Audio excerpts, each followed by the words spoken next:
आप सबका यहाँ पर स्वागत है। जैसा कि आपको पता है 2 मई 2022 से जो जन सुराज अभियान की शुरुआत हम लोगों ने की है, उसके तहत 2 अक्टूबर 2022 को पश्चिम चंपारण भितिहरवा गांधी आश्रम से हम लोगों ने जन सुराज अभियान के तहत एक पदयात्रा शुरू की रही है। उस पदयात्रा को करीब करीब अभी 2 वर्ष होने को आए हैं।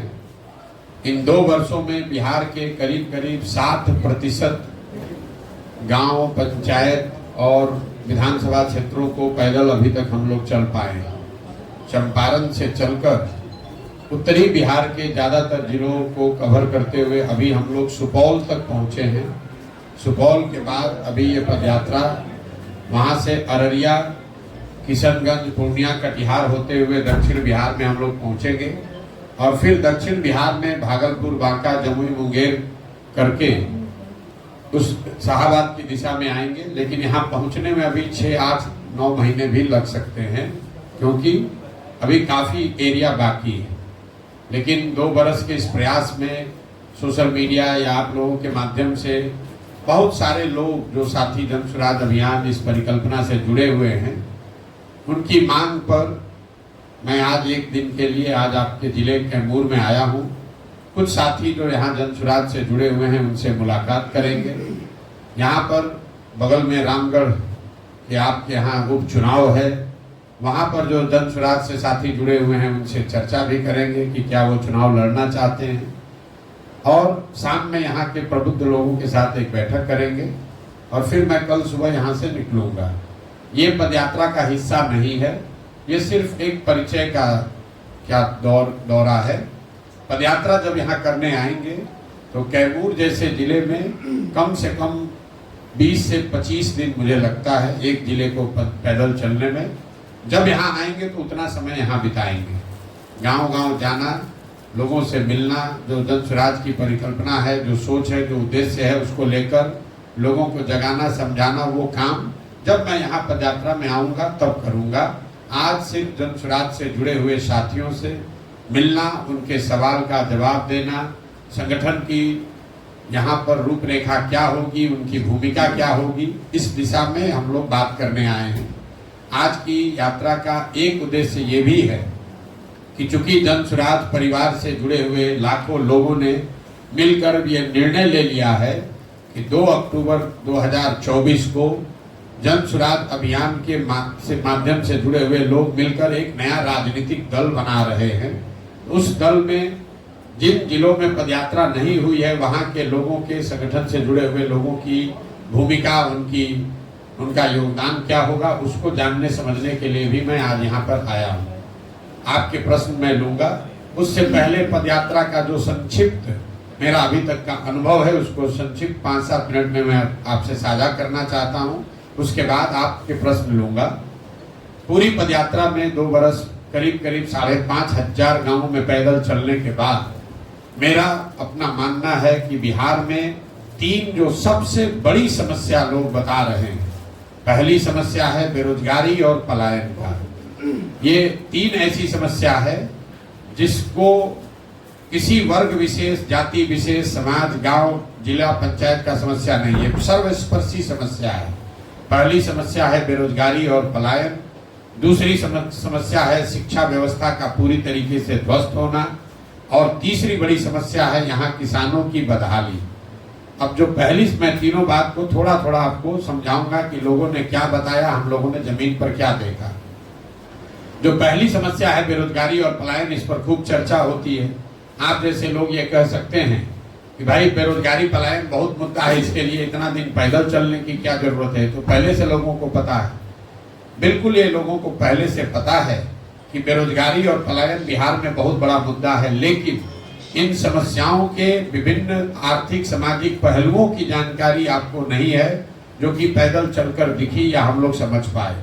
इन समस्याओं के विकरालता का अनुभव जो हम लोगों ने गांव देहात में किया, वो शायद आपको आंकड़ों में या समाचार पत्रों में जो आप पढ़ते हैं, जो नीति नियंता बताते हैं, उससे अलग है। उदाहरण के तौर पर पलायन को ले लीजिए। बिहार की सबसे बड़ी समस्या है पलायन। लोगों को लगता है कि पलायन यहाँ गरीब लोगों की समस्या है। गरीब परिवार के बच्चे मजदूरी करने के लिए, रोजी रोजगार, परिवार का भरण पोषण करने के लिए दूसरे राज्यों में जाकर काम करते हैं। लेकिन 2 बरस पैदल चलने के बाद मैं आपको विश्वास से कह सकता हूं कि पलायन यहाँ पर सिर्फ गरीबों की समस्या नहीं है। पलायन ऐसी समस्या है जो हर परिवार की समस्या है। फर्क बस इतना है कि गरीब परिवार के बच्चे मजदूरी करने के लिए बाहर जा रहे हैं और मध्यम वर्गीय परिवार के बच्चे नौकरी और पढ़ाई के लिए बाहर जा रहे हैं। लेकिन बाहर हर परिवार का बच्चा जा रहा है। अगर आपको मजदूरी करना है तो भी बाहर जाना है, पढ़ाई करनी है तो भी बाहर जाना है, नौकरी करना है तो भी बाहर जाना है, इलाज दवा कराना है तो भी बाहर जाना है। पर पलायन का असर ये है, दशकों से चलने वाले इस पलायन की वजह से लोगों के, समाज के मन में परिवार की परिकल्पना ही धीरे धीरे खत्म हो गई है।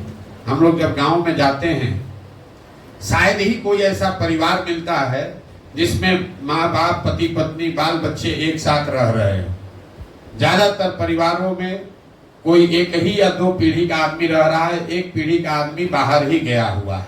आप लोग भी देखते होंगे गांव देहात में, जब हम लोग गांव में चलते हैं, गांव में बच्चे मिलते हैं, बूढ़े मिलते हैं, महिलाएं मिलती हैं, नवयुवक कहीं गांव में नहीं है। ये पलायन की समस्या है। ये सिर्फ गरीबों का मामला नहीं है। दूसरा, पलायन सिर्फ श्रम का पलायन नहीं है।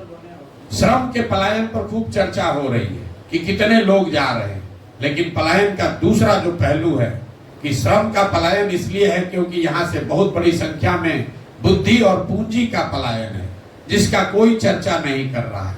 यहाँ से जो लोग पढ़ लिख गए वो वापस बिहार नहीं आ रहे।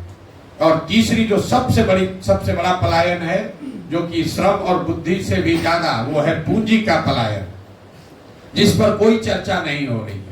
हम लोग सोच रहे हैं कोई बाहर से आकर यहाँ 10,000 करोड़ का फैक्ट्री लगाएगा, 2,000 करोड़ रुपया का फैक्ट्री लगाएगा तो रोजगार मिलेगा।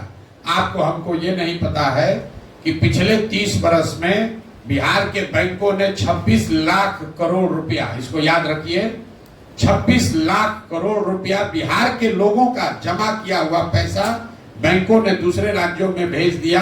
ये सबसे बड़ा पलायन है। तो जो जन स्वराज की सोच है कि जब तक पूंजी का पलायन नहीं रुकेगा, तब तक बुद्धि का पलायन नहीं रुकेगा। जब तक बुद्धि का पलायन नहीं रुकेगा, तब तक श्रम का पलायन नहीं रुकेगा। लेकिन अगर पूंजी का पलायन रोक दिया जाए तो बुद्धिमान लोग, जो पढ़े लिखे समझदार लोग हैं, वो पूंजी का उपयोग करके यहीं पर रोजगार के अवसर पैदा करेंगे और उसी से श्रम का पलायन रुक सकता है। तो पलायन की जो बड़ी समस्या है, जिसको हम लोग समझते हैं कि पलायन मतलब मजदूर ट्रेन पर, बस में बैठ कर जा रहा है, ऐसी बात नहीं है। बिहार से बहुत बड़े पैमाने पर पूंजी का पलायन हो रहा है, बुद्धि का पलायन हो रहा है, जिसकी वजह से श्रम का पलायन उसका परिणाम है, वो कारण नहीं है। शरीर में इन्फेक्शन है तो आपको बुखार होगा। पूंजी और बुद्धि का पलायन है, इसलिए श्रमिकों को यहाँ से बाहर जाना पड़ रहा है। इसी तरह जो बेरोजगारी है, हम लोग को लगता है कि पढ़ा लिखा आदमी जो घर का गरीब है उसके लिए बेरोजगारी, रोजगार बहुत बड़ा मुद्दा है। ऐसी बात नहीं है। जब हम गांव में चलते हैं तो जो लोग 10 बीघा, 15 बीघा, 20 बीघा के मालिक हैं, बड़ा रोजी रोजगार व्यापार कर रहे हैं बिहार के नजरिए से, वो लोग भी आकर कहते हैं भैया 20,000 रुपया का भी नौकरी का बच्चे को दिलवा दीजिए। 20,000, 25,000 रुपया नौकरी के लिए अपने को बड़ा समझने वाले, बड़ा जो लोग हैं समाज के सामान्य मध्यम वर्गीय परिवार के लोग, वो भी अपने बच्चों के 20,000 रुपये, 25,000 रुपये के नौकरी के लिए भी उतना ही चिंतित हैं जितना सामान्य परिवार के बच्चे परेशान हैं। तो पलायन और बेरोजगारी ये सर्वस्पर्शी समस्या है। दूसरी समस्या मैंने आपको बताई, बिहार में एजुकेशन का ध्वस्त होना। मैं यही बिहार के सरकारी स्कूल से खुद पढ़ा हूँ।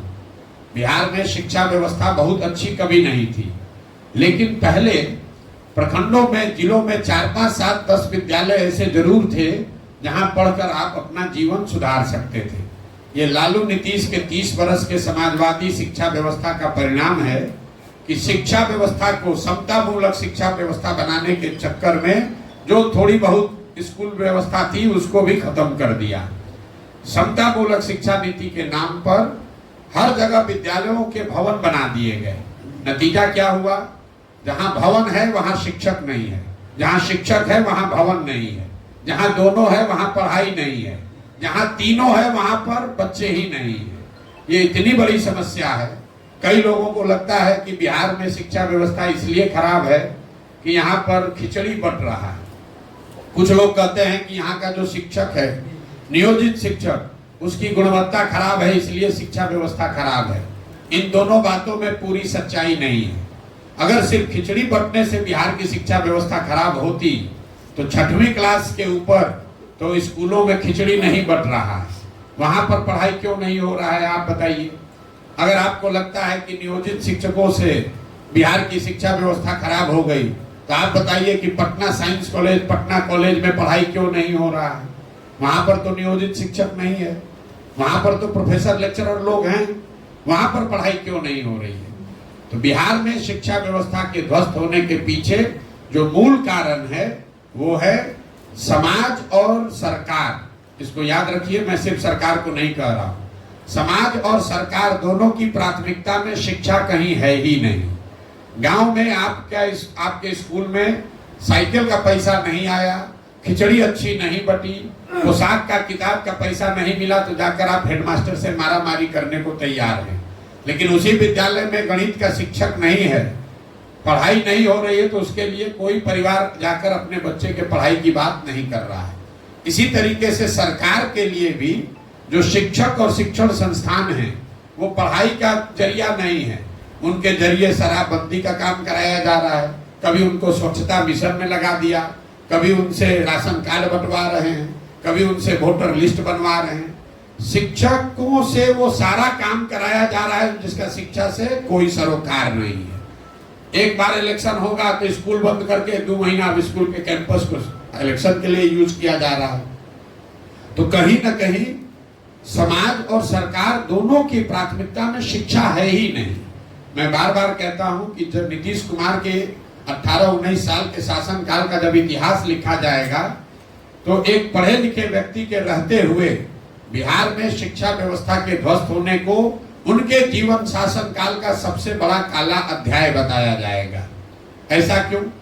ऐसा इसलिए कि कल होकर एक अच्छी सरकार आ जाए, नीतीश कुमार हट जाए, कोई अच्छी सरकार आ जाए, संभव है कि रोड टूटा हुआ है वो बन जाएगा, नहर में पानी नहीं है वो आ सकता है, लोगों को रोजगार मिल सकता है। लेकिन जो 2 पीढ़ी के लोग इस ध्वस्त शिक्षा व्यवस्था से पढ़कर निकल गए, अब अगर एक अच्छी सरकार आ भी जाए तो भी अब उनका जीवन सुधरने वाला नहीं है। उनको पूरे जीवन हर हालत में शिक्षित समाज के पीछे ही चलना पड़ेगा। बेरोजगारी, पलायन और शिक्षा के बाद जो तीसरा सबसे बड़ा समस्या दिख रहा है वो है यहाँ के किसानों की बदहाली। बिहार में जो किसान है वो देश के सबसे गरीब किसानों में है। इसका मूल कारण क्या है?